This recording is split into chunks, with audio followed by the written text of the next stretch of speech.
Hindi kompleto ang recados na ilang paborito nating ulam gaya na lamang ng tinola kung walang luya. Pero aba, ang presyo ng luya ngayon para ng ginto sa mahal. Sa pinakahuling price monitoring ng Department of Agriculture, alam nyo ba, umaabot hanggang 300 pesos ang kada kilo ng luya sa ilang pamilihan sa Metro Manila. Ang kadalasang presyo lang daw dapat ay naglalaro sa 80 hanggang 100 pesos kada kilo.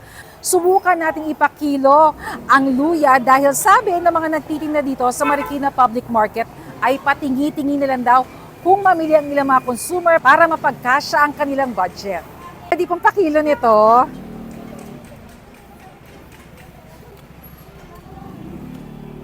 Yan, so pinakilo natin, imagine ang isang putol ng luya kagaya nito na sakto lang para sa isang lutuan ng tinola.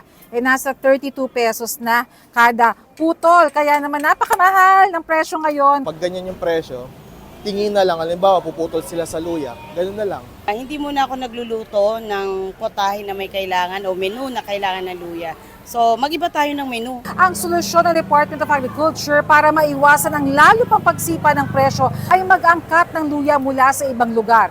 Mula dito sa Marikina Public Market, ako si Bernadette Reyes para sa GMA Integrated News.